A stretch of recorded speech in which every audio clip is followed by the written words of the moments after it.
Bonjour à tous, je suis Pierre du Ciné-Club La Grotte Chaude et aujourd'hui on va parler d'un film qui n'existera probablement jamais. On va se pencher sur le cas Wayne's World 3, une suite que les fans attendent depuis plus de 30 ans. 3 décennies de rumeurs, d'acteurs qui teasent le projet et d'internet qui s'enflamme régulièrement et pourtant rien, nada, le film ne se fait pas. Mais alors, pourquoi ? Pour comprendre, il faut d'abord que je vous raconte comment les 2 premiers films ont été fabriqués, parce que, croyez-moi, c'est une histoire de dingue. Une succession de petits miracles, de catastrophes évitées de justesse et de tensions qui auraient pu tout faire exploser. Et une fois qu'on aura fait ce voyage ensemble, vous comprendrez certainement pourquoi un 3e volet, c'est mal barré. Ah, et j'ai quand même retrouvé un script de Wayne's World 3. Un script complet qui ne sera certainement jamais porté à l'écran. Je vous raconterai toute l'histoire à la fin de cette vidéo et je vous résumerai ce scénario complètement barré. Allez, c'est parti.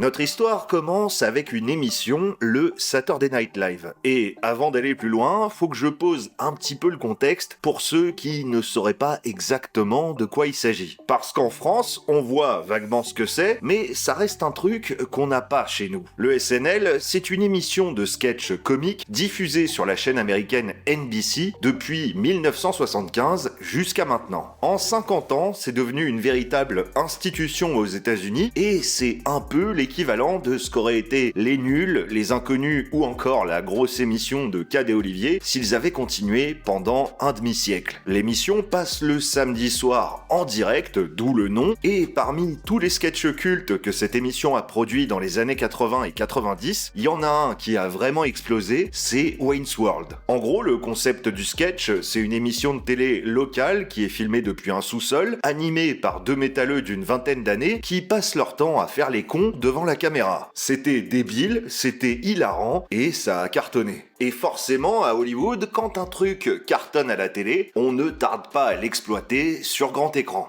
Mais avant de parler du passage de Wayne's World au cinéma, penchons-nous sur celui qui est à l'origine du concept, le comédien Mike Myers. Mike Myers a grandi à Toronto, au Canada, et le mec a commencé sa carrière très tôt. À 2 ans, il faisait déjà des pubs. Sa passion pour la scène l'a mené vers Second City, la troupe d'improvisation légendaire qui a formé à peu près tous les grands comiques américains. C'est là qu'il crée plusieurs personnages qui vont marquer l'histoire de la comédie, dont Wayne Campbell, le métalleux à la coupe mulet. Mais avant d'arriver au SNL, Wayne est d'abord apparu dans une émission canadienne qui s'appelait It's Only Rock'n'Roll en 1987. Mike Myers a ensuite testé son personnage dans des petits sketchs sur une chaîne locale de Toronto intitulée Wayne's Power Minute. C'est ce succès local qui lui ouvre les portes du Saturday Night Live en 1989. Le premier sketch Wayne's World passe en toute fin d'émission, un créneau lors duquel la plupart des sketchs diffusés passent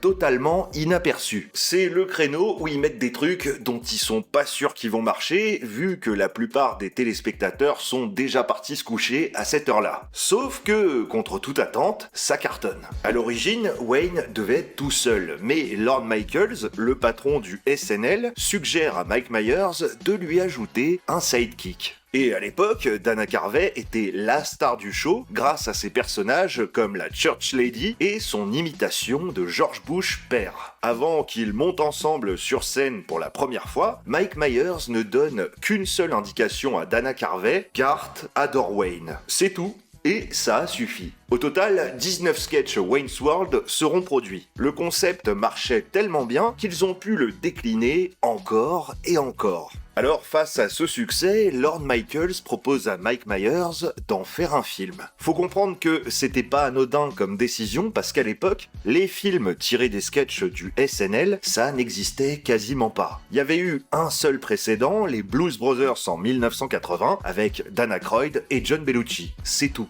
Mike Myers accepte et Lorne Michaels lui donne un conseil, lâche-toi, fais des trucs surréalistes. C'est ce qui va permettre à Mike Myers d'intégrer des éléments comme le fait de briser le 4e mur en parlant directement au spectateur. Ou encore cette scène délirante lors de laquelle Wayne ouvre une porte et se retrouve dans une salle d'entraînement digne de James Bond. Pour réaliser, Lorne Michaels choisit Penelope Spheeris, connue pour ses documentaires sur la scène heavy metal de Los Angeles. Une femme réalisatrice d'un film de studio, c'était plutôt rare à l'époque, et pour Penelope Spheeris, c'est un peu comme si elle se retrouvait directement catapultée aux commandes d'un blockbuster. Mike Myers, perfectionniste dans l'âme, réécrit le script sans arrêt. Et pour ça, il va puiser dans sa propre vie, comme le fait de se poser sur un capot de bagnole pour mater les avions qui approchent de l'aéroport, ou encore l'histoire vraie d'une ex-petite amie qui lui avait offert un porte-fusil sans aucune raison apparente. Penelope Spheeris raconte qu'au moment du tournage, la version finale du script ressemblait à un t-shirt tie and dye parce que ce script était composé de plein de versions et que chacune avait été imprimée sur du papier de couleurs différentes. Au total, 25 versions différentes étaient imbriquées en un seul et même scénario. Et Dana Carvey, lui, il avait une préoccupation, il voulait pas faire tapisserie. Il voulait que son personnage ne soit pas qu'un simple faire-valoir, alors il essayait constamment de donner son avis sur Garth, de faire des suggestions, mais la plupart des trucs qu'il proposait passaient malheureusement à la trappe. Et en coulisses, sa frustration de se voir ignoré va tellement grimper qu'il va péter un câble et carrément démissionner. Et il fait ça 3 semaines avant le début du tournage. Mais bon, il finit par revenir et plusieurs de ses idées sont alors intégrées comme le distributeur de réglisse dans la garde mobile. Mais bon, ça nous donne quand même une idée de l'ambiance sur le tournage qui n'était quand même pas faux folle. Et puis, il y a eu aussi le fameux incident de la margarine. Mike Myers, à cette époque, il subissait une pression énorme. Non seulement il était en train de faire son premier film, mais en plus de ça, son père était gravement malade. Et toute cette tension accumulée, elle a fini par exploser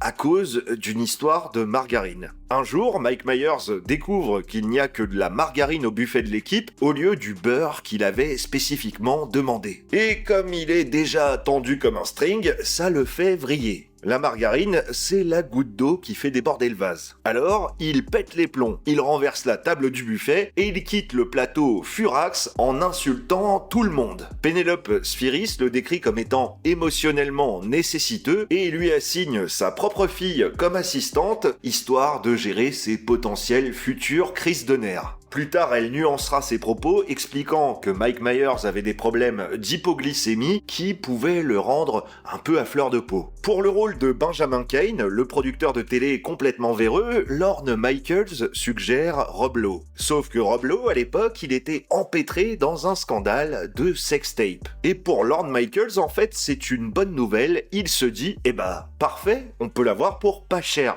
Pour Cassandra, le choix se porte sur Tia Carrere. À l'époque, elle était en dernière phase de casting pour la série Alerte à Malibu. Et du coup, elle a décidé de sécher sa dernière audition pour aller passer le casting de Wayne's World. L'annonce du casting disait qu'il cherchait quelqu'un qui pouvait envoyer du rock comme Pat Benatar. Tia Carrere chante a cappella Hit Me With Your Best Shot et Penelope Spheeris l'adore instantanément et elle est engagée. On retrouve aussi Ed O'Neill, alias Al, le papa de marier 2 enfants, qui a des scènes complètement lunaires qui sont devenues cultes. Et puis, il y a Meatloaf et Alice Cooper, ce dernier jouant son propre rôle avec ses vrais musiciens. Et il y a même Robert Patrick dans une apparition gratuite en T-1000, référence directe à Terminator 2, sorti l'année précédente. Et petit détail pour les cinéphiles comme pour les mélomanes, quand le T-1000 apparaît, on entend en fond sonore Time Machine de Black Sabbath, extrait de l'album Dehumanizer, et sur la pochette de cet album, il y a l'endosquelette métallique d'un Terminator. Du coup, la boucle est bouclée. Parlons maintenant de la scène la plus iconique du film qui a failli ne jamais exister. Mike Myers l'avait écrite en s'inspirant de son adolescence à Toronto quand lui et ses frères headbangaient comme des malades sur du Queen en conduisant. Sauf qu'au moment du tournage, Queen n'était plus vraiment au sommet des charts aux États-Unis. Du coup, Lorne Michaels voulait utiliser Welcome to the Jungle des Guns N' Roses, le plus gros groupe du moment. Il aurait dit à Mike Myers « Tu m'excuseras si je veux que ce film soit un succès ».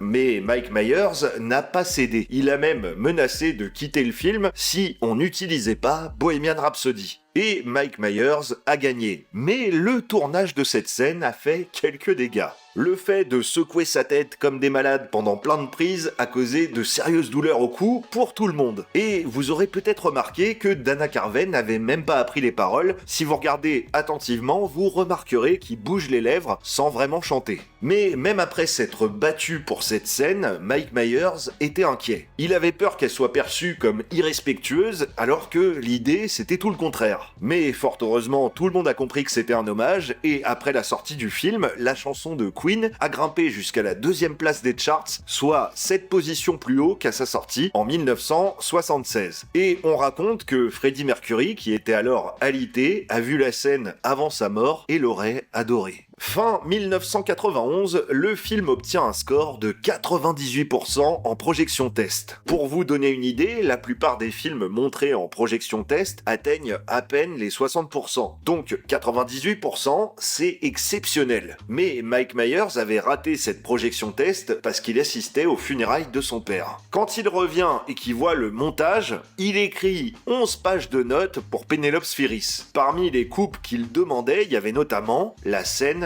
de Bohemian Rhapsody. Finalement, la scène pour laquelle il s'était battu, il trouvait que c'était pas drôle. Mais Penelope Spheeris s'accroche et elle refuse de faire les changements qu'il a demandé. Lorne Michaels la prend à part et lui dit « Écoute Penelope, si tu changes pas le film, tu pourras pas réaliser Wayne's World 2. » Mais Penelope Spheeris n'a pas bougé et, sans surprise, elle a été virée de la suite. Wayne's World sort le 14 février 1992 et va rapporter plus de 183 millions de dollars dans le monde entier. À ce jour, c'est toujours le film tiré du SNL le plus rentable de l'histoire, loin devant les Blues Brothers. En France, le film a attiré environ 760 000 spectateurs. Alors, c'est pas énorme, mais il faut comprendre que le SNL, chez nous, c'était inconnu. Mais bon, il y a quand même quelque chose qui a aidé à rendre Wayne's World culte en France, c'est sa version française qui est l'œuvre de Dominique Farrugia et Alain Chabat. Le SNL a toujours été une source d'inspiration explicite pour les nuls, donc c'était assez logique qu'ils s'en chargent. Et leur VF était tellement bonne qu'il y a certaines répliques qui ont carrément à l'époque été intégrées dans notre langage courant. 2 ans plus tard d'ailleurs, il sortait La Cité de la Peur, qui était tout aussi riche en répliques cultes, qui elles aussi sont rentrées dans notre langage courant. Comme quoi, il y a une vraie filiation entre Wayne's World et La Cité de la Peur. Mais bref, retournons à Hollywood. Après un tel carton, Paramount exige une suite. Mike Myers, qui avouera plus tard qu'il voyait pas vraiment l'intérêt d'en faire une, il accepte quand même. Pourquoi ? Bien évidemment, pour l'argent. Wayne's World 2 came about because Wayne's World 1 did well. That's how it came about. Pour cette suite, Mike Myers avait une idée très ambitieuse. Il voulait s'inspirer du long métrage Passport to Pimlico, un film britannique de 1949 où un quartier de Londres découvre qu'il n'est pas sous juridiction britannique et décide de fonder son propre pays. Le concept de Mike Myers, c'est que Wayne aurait trouvé un document datant de la Seconde Guerre d'indépendance prouvant que sa petite ville, Aurora dans l'Illinois, n'a jamais officiellement rejoint les États-Unis. Ce qui aurait permis à Wayne et Garth de fonder le premier état heavy metal de l'histoire, Wayne Davia. Avec 183 millions de dollars de recettes derrière eux, le studio était plutôt confiant. Mike Myers reçoit d'ailleurs le feu vert, sauf que personne n'a pensé à acheter les droits de Passport to Pimlico. Et entre-temps, chez Paramount, il y avait eu un petit changement de direction. Brandon Tartikoff, qui avait soutenu le premier film, il était parti. À la place, on avait Sherry Lansing, qui avait repris le relais. Selon Mike Myers, il avait prévenu le studio avant d'écrire son script. Il existe un film qui s'appelle Passport to Pimlico. Je vais écrire ça, mais vous devez obtenir les droits. Paramount lui aurait répondu. Mais pas de problème, vas-y. Et en plus, Mike Myers jure qu'il a mentionné ce film à chacune des réunions de production. Mais alors que les décors étaient déjà en construction et qu'il restait seulement 10 semaines avant le tournage, le département juridique découvre le problème. En gros, il s'apprêtait à tourner un pseudo-remake d'un film dont il n'avait absolument pas les droits. Alors, Paramount arrête tout. C'est là que Sherry Lansing convoque Mike Myers pour une réunion de crise. Un participant à cette réunion a raconté plus tard. Ça a commencé plutôt bien, et puis elle est devenue folle. Sherry aurait dit aux agents de Myers, Comment osez-vous nous mettre dans cette position? puis elle se serait tournée vers Mike et aurait dit On va vous poursuivre en justice. On va vous prendre votre putain de maison. Vous ne serez même plus propriétaire de quoi que ce soit. Mike Myers aurait répondu. Mais c'est le film que je veux faire, si je peux pas faire ce script, bah je fais pas le film. Et elle lui aurait répondu Au moment même où on se parle, il y a une armée d'avocats qui cherchent comment vous prendre absolument tout. Le président de production affirme que Mike Myers s'est recroquevillé en position fétale. Sherry lui aurait alors dit d'aller dans le bureau de Lorne Michaels et d'y rester jusqu'à ce qu'il ait pondu un nouveau script. Cette expérience a tellement traumatisé Mike Myers qu'il a juré de ne plus jamais bosser avec Paramount tant que Sherry Lansing y travaillerait. Et du coup, c'est pour ça que le studio a loupé la trilogie Austin Powers. Par contre, après le départ de Sherry Lansing, ils ont réussi à le faire revenir pour The Love Guru en 2008. Et le film est tellement nul que je me demande s'il a pas fait exprès de faire une daube juste pour se venger. Mais bon, revenons à Wayne's World 2 et au bazar autour de sa production. Donc, Mike Myers s'affaire à essayer de trouver une nouvelle histoire, à réécrire un script, et on a le nouveau réalisateur, Stephen Surjik, qui remplace Penelope Ferris, qui débarque chez Paramount juste après la réunion lors de laquelle Mike Myers s'est fait défoncer. Et là, il dit qu'il entendait des tronçonneuses. Je pouvais entendre les tronçonneuses qui découpaient les décors pendant qu'on commençait à réécrire le script.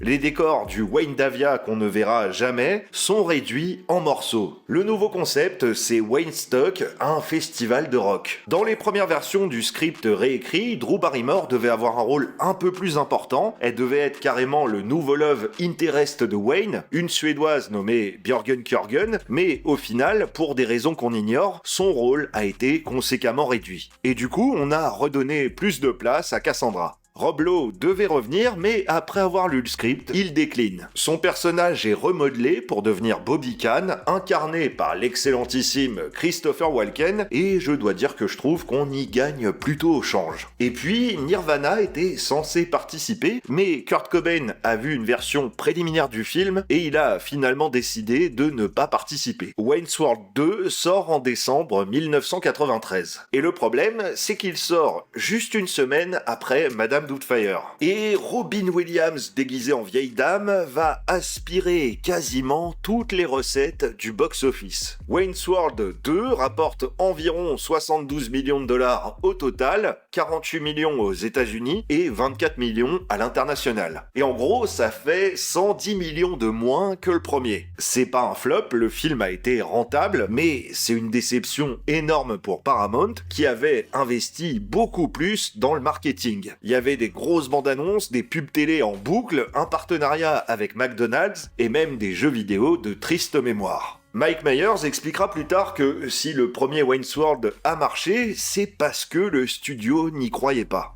Paramount avait sorti Wayne's World en plein mois de février, une période plutôt morte, où la seule concurrence c'était Arrête ou ma mère va tirer, avec Sylvester Stallone, un film qui est plutôt un nanar, donc ça s'était bien passé. Mais sa suite, elle affronte Madame Doubtfire en pleine période de fête, et là, ça pique. Et puis, y a pas que ça, même les critiques sont moins enthousiastes. Le film a des fans, et j'en fais partie, mais beaucoup de gens le trouvent moins bien, plus brouillon et moins inspiré. Et du coup, cette performance décevante, à la fois en termes de chiffres et de succès critique, va tuer dans l'œuf toute possibilité de faire une suite immédiate. Mais c'est pas tout. Il y a un truc que la plupart des gens ignoraient jusqu'à récemment.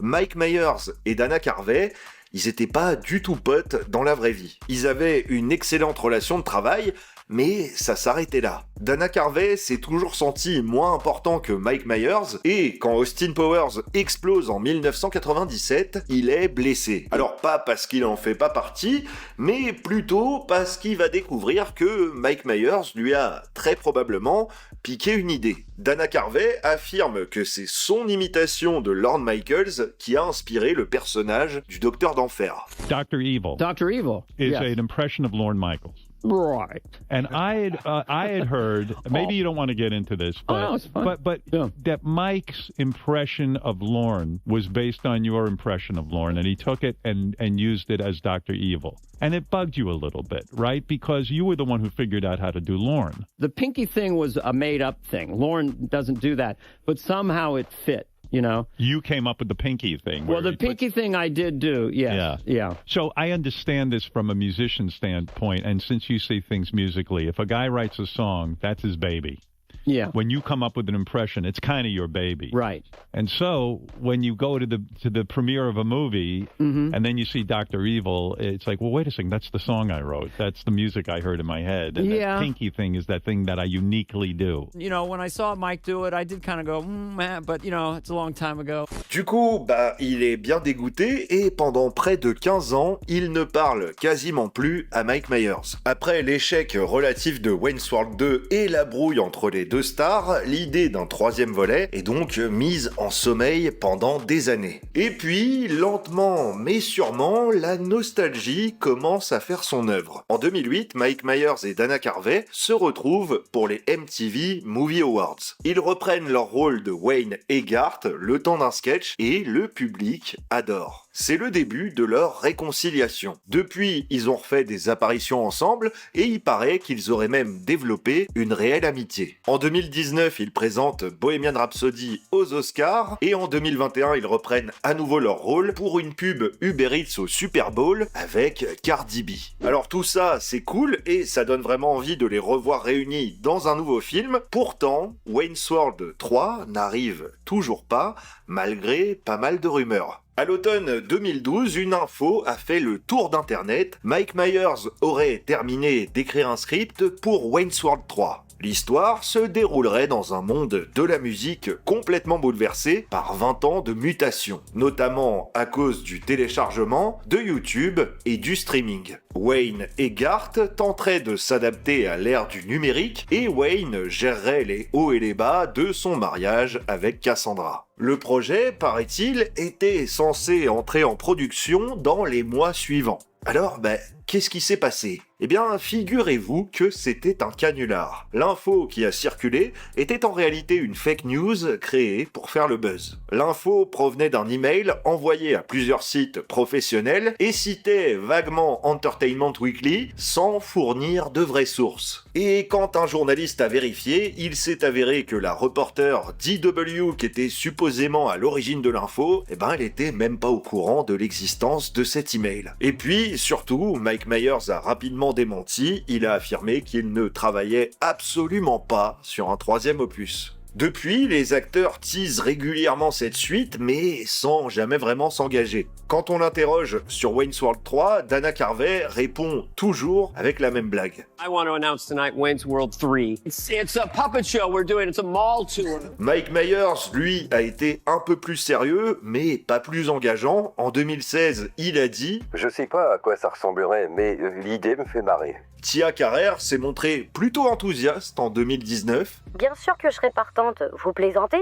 Alors, pourquoi Wayne's World 3 ne se fait pas ? Il y a plusieurs raisons. D'abord, et d'une, le temps qui passe. Plus on attend pour faire une suite à une comédie, moins on est sûr que ça marche. Si Wayne's World 2 n'a pas été un vrai flop, c'est parce qu'il est sorti à peine un an après le premier. Là, on parle de plus de 30 ans. Depuis, certains ont essayé de faire des suites tardives à des comédies cultes et ils s'y sont cassés les dents. Les semi-échecs de Zoolander 2, Bill and Ted 3 et Dumb and Dumber 2 ont rendu les studios frileux. Donc, pas sûr que Paramount prenne le risque. Et puis, il y a la carrière de Mike Myers. Après The Love Guru en 2008, qui a été un désastre, Mike Myers a disparu des écrans pendant plus d'une décennie. Et aujourd'hui, son pouvoir d'attraction n'est plus ce qu'il était. Alors oui, c'est toujours la voix de Shrek et il a joué des petits rôles dans Amsterdam, Bohemian Rhapsody, mais on est loin de la période où il était à son prime. Et enfin, autre gros coup de frein pour un troisième volet,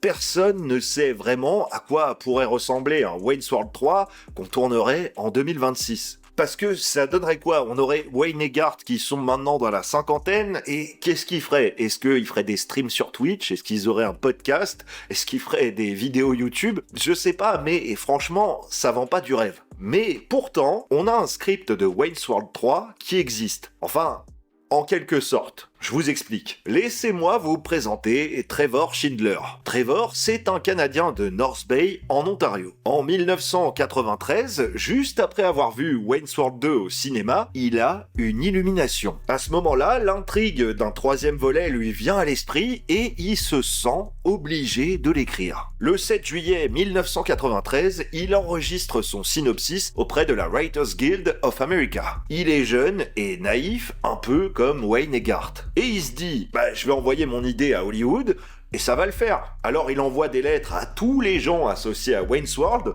producteurs, réalisateurs, acteurs, il contacte absolument tout le monde, et il se prend un gros mur en pleine face. Parce que les producteurs à Hollywood, ils ont une politique assez stricte au sujet des scénars qu'on leur envoie sans qu'ils aient rien demandé. Les studios refusent tout simplement de lire quoi que ce soit qu'ils n'ont pas sollicité eux-mêmes pour éviter d'éventuels procès pour plagiat et vol d'idées. Toutes les lettres que Trevor va recevoir disent la même chose, on ne lit pas les documents non sollicités, bonne chance avec votre projet. Et son script lui est renvoyé sans même avoir été lu. Pendant plus de 20 ans, Trevor accumule ses lettres de refus. Et puis, en 2016, il tente le tout pour le tout et lance une campagne GoFundMe pour $2500. Et avec cet argent, il compte louer des panneaux publicitaires à Los Angeles, à Hollywood, pour attirer l'attention de ce qu'il appelle la forteresse hollywoodienne. Il décrit sa campagne comme une croisade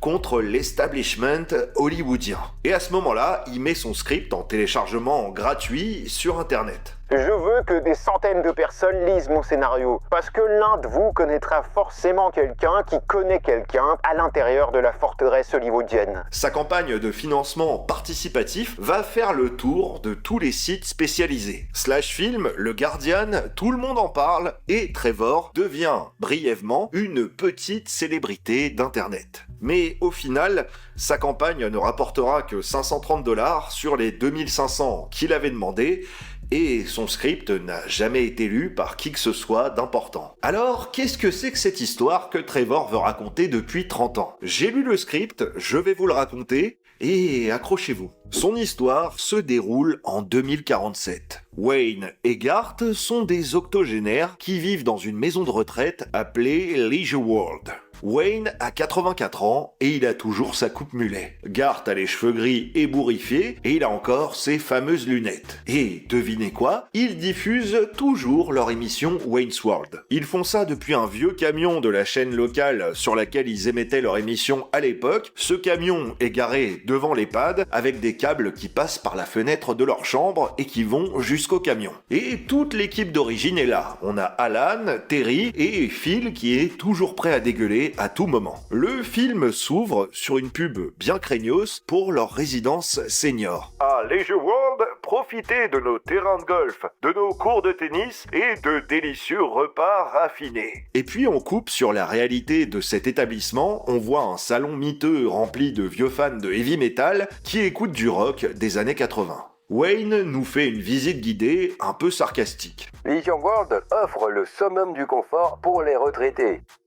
Mais non, je déconne, c'est nul. Garth, quant à lui, nous dit: si votre idée de la retraite, c'est de parler de vos rhumatismes avec de vieux croutons, c'est l'endroit idéal. Et puis, alors que Wayne et Garth trouvaient déjà que l'endroit n'était pas terrible, les choses vont aller encore plus mal. La direction de l'EHPAD prend les choses en main pour rendre le lieu beaucoup moins rock'n'roll. Des plantes en pot envahissent tout. On vire les posters d'Aerosmith et d'ACDC que les vieux s'étaient installés. La musique rock est remplacée par des disques New Age à base de chants de baleines. Et la bouffe devient exclusivement synthétique. Il se trouve que les jeunes soignants adorent ça. Ils défendent le droit des plantes et vomissent à l'idée de manger de vrais légumes. Wayne goûte la nouvelle nourriture et il dit « Ouah, c'est dégueulasse, c'est quoi ce truc ?» Il découvre ensuite que la bouffe est fabriquée à base de pétrole recyclé et que la musique New Age qu'on leur fait écouter contient en fait des messages subliminaux qui disent « Mangez de la nourriture synthétique. La nourriture synthétique est bonne pour vous. » Et tout ça, c'est orchestré par Sin Studios, dirigé par Bobby Kane, le personnage que jouait Christopher Walken dans Wayne's World 2.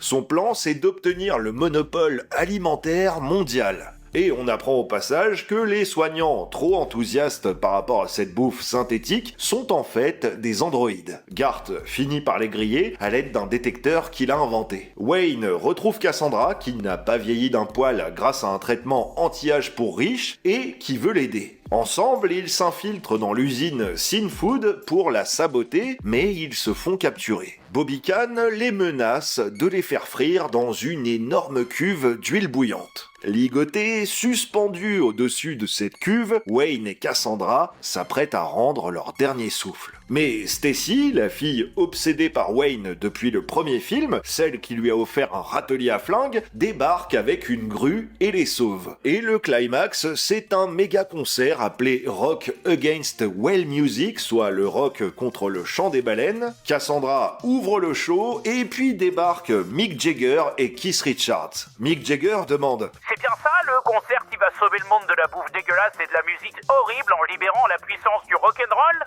Et voilà, le rock triomphe et pendant ce temps, Garth fait exploser l'usine de bouffe synthétique grâce à un dispositif basé sur les décibels qui ont été générés par le concert. Wayne regarde la caméra et dit « On a réussi, on a rendu le monde à nouveau safe pour le rock'n'roll. » Voilà, c'est ça le scénario que le fan veut faire lire à Hollywood depuis 30 ans. Bon, soyons honnêtes, c'est complètement barré et c'est pas très bien. Un journaliste du Guardian a écrit un article cinglant sur Trevor en 2016. Selon lui, s'accrocher à un seul script pendant plus de 20 ans, ça relève de l'obsession maladive. Écrire un scénario basé sur des personnages qui appartiennent à Paramount, sans aucun moyen légal de le faire produire, c'est pas vraiment le plan de carrière le plus malin. Et puis, décrire sa campagne comme une croisade contre la forteresse hollywoodienne quand, en vrai, son rêve c'est de bosser avec ces gens, c'est pas l'approche idéale. Aujourd'hui, le site WordPress de Trevor est toujours en ligne, son script est toujours téléchargeable, je vous mets le lien en description si vous avez envie de le lire par vous-même. Mais bon, personne à Hollywood ne l'a jamais lu, et je pense pas qu'il sera tourné un jour. Et voilà, on arrive à la fin de cette vidéo, et le plus frustrant, c'est qu'on ne saura probablement jamais à quoi aurait ressemblé un Wayne's World 3 écrit par Mike Myers. Est-ce qu'à un moment il a vraiment bossé dessus? Est-ce qu'il y a des notes quelque part, un vieux script qui dort au fond d'un tiroir? On n'en sait rien, mais ce qu'on sait, c'est que quand il parle du projet, il reste quand même plutôt vague. Et ça, c'est sûrement parce qu'il ne sait pas lui-même à quoi devrait ressembler un Wayne's World 3. Peut-être qu'il a compris que certains personnages appartiennent à une époque et qu'essayer à tout prix de les ramener, c'est juste risquer de les abîmer. Voilà, c'était l'histoire de Wayne's World et de son impossible 3e volet, et maintenant, j'aimerais avoir votre avis. Vous, qu'est-ce que vous avez pensé du script de Trevor Schindler? Est-ce que vous, ça vous aurait plu de voir Wayne et Garth complètement grabataires dans un EHPAD en train d'essayer de combattre un complot alimentaire avec Mick Jagger? Et surtout, dites-moi, quel est le Wayne's World 3 dont vous auriez rêvé à l'époque ou maintenant? Est-ce que vous avez une idée pour un Wayne's World 3? Et est-ce que vous pensez que ça pourrait encore se faire aujourd'hui? Dites-moi tout ça en commentaire. Si vous avez kiffé cette vidéo, n'hésitez pas à lâcher un petit like, à vous abonner, voire à la partager à vos potes à qui elle pourrait plaire. Et si vous êtes encore là, il est maintenant temps pour moi de vous remercier de l'avoir regardé jusqu'au bout et de vous dire à très bientôt, ici ou ailleurs, pour de nouvelles découvertes. C'était vraiment très intéressant. Abonne-toi, c'est trop super de s'abonner. Bisous.